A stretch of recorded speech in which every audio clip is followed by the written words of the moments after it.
Cool. Good day. How long does a debtor have after sale of execution to salvage the property with full outstanding amount? If this is legally possible, can you please advise Rule 46 capital A, subsection 9, was handed down 17 January 2022. Okay. Go, Bruno. Nice. So 46A deals with the sale of immovable properties through the High Court. Subsection 9, it was basically something that was introduced in order to make provision for reserve prices. Our sale and execution laws a couple of years back were still very open. Properties, the court had a discretion on how the sale was supposed to take place, but never was it necessary to actually have a reserve price set. Due to some abuses around certain jurisdictions, the rules came out with a provision requiring now the courts to approve a reserve price. All this effectively means is now if a bank wants to foreclose, in addition to the number of hurdles that they need to go through to sell the property, one further hurdle is that they need to do valuations, bring it to the court's attention, and ask for a reasonable price, ask the court to set a reasonable price, bearing in mind that because it's a forced sale, one normally doesn't expect to get full market value. So, you know, a typical rule of thumb is 100% less 20 or 30, right? On a side note, as a matter of opinion, this is causing quite a bit of backlog and a bottleneck, I found, because the courts don't know how to deal with the purchase prices. The valuations don't always take into account the difficulties that people might experience with particular properties, meaning that I've seen properties go back on auction 3-4 times. Constantly, the banks having to go back to the court, say, oh, well, it didn't work. Please approve. Please approve.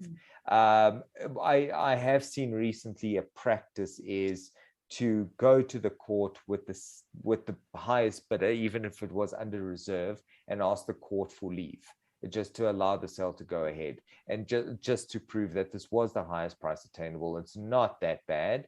It would be justifiable to just let it go as opposed to having it placed on auction again. Anyway, so now going back, the tough part of this question is, how long does a debtor have to repay to basically repay and salvage the property? Now, the National Credit Act under 129 specifically speaks, has a specific clause that at any given point the debtor can go and settle the debt with costs, and thus the sale needs to be stopped, and nothing will happen after that. The interesting thing, and we actually did a court case about this about 2 years back, but the client didn't go ahead with instructions. There was a level of ambiguity as to when exactly this tender could be made to salvage the property. So there is a case that went into it, but referred to a different section, and basically said that if a person settles the debt at any point before transfer, it's perfectly fine. They can salvage the property. After transfer is too late. So, but I think that's acceptable. After transfer is too late. Anytime before transfer is acceptable. But the court didn't actually address the particular section that I was working on, which in the execution context, especially when it comes to immovable property, where you have a sale and 3 months later you have a transfer, and that's what one needs to look at. So it's not as simple as, here's an asset, we sell and transfer it immediately by exchanging it. This takes a 3-month process, and this particular section that I was focusing on basically said that if the property is sold, irrespective of whether it's been transferred or not, the initial sale, if that's been dealt with, you shouldn't be able to settle, basically make the tender and salvage the property. So there's two schools of thought, but the predominant one, because that case came out, is that anytime before transfer, you've got the opportunity of covering the bank plus costs if you make that tender. the bank has to accept it and stop the transfer from going through. Incidentally, just as a point of interest, if anyone actually cares, there were a lot of investors. Okay. Nice, thank you. There were a lot of investors that are making use of this by approaching the debtors after the sale and execution, changing the offer, making a secondary offer, obviously taking into account things like evictions and rates and stuff. And then if they had a cash purchase, actually going to the bank and making that tender, thus negating the sale and execution. And that's where my case arose from, because it was my client on auction versus this guy after the auction making a tender to the bank to like a cash tender to the bank.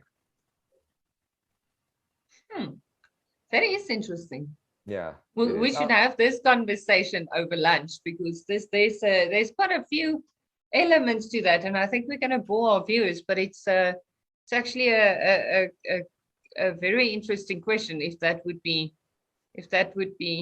slightly contra bonimoris or no. That's an interesting one.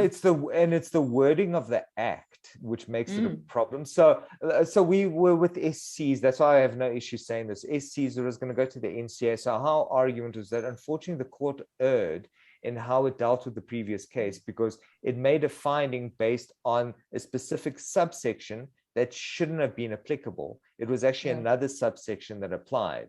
And in that other subsection, my interpretation seems to be right, because they use specifically the word sale. And if you look at the rest of the act, they use different wording, implying that the act is distinguished between what a sale is and what an actual transfer or delivery is. But yeah, so that's the technical side. So yeah, it's because it's an interesting one. I mean, if you look at the in my kids' words, the OG sale and execution case, YAFTA.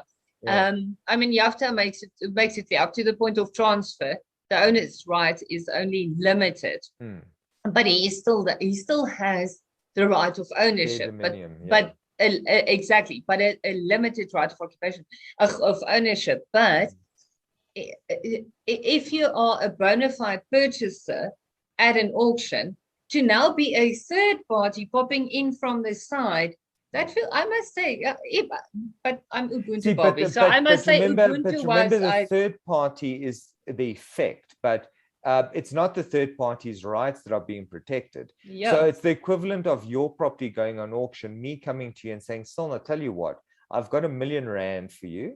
So here's R1 million. And money never changes hands. So we do things in terms of guarantees. So here's R1 million in my bank account. I guarantee you I'll buy this property from you. All you're going to do is you're going to take this guarantee, you're going to reword it and say, oh, here's a guarantee from me tendering the R1 million to the bank. So the third party has no rights in terms of the National Credit Act, sure. But if I'm giving money to the debtor, I'm giving him the ability to exercise rights against the bona fide purchaser who bought the property, who spent, and and my argument is there's a void, because what happens to that sale? The act doesn't speak about the sale being cancelled or terminated or there being restitution. There's a huge kind of anomaly on what happens to the bona fide purchaser. The sale just disappears, like up and gone. Doesn't make sense. It doesn't make sense.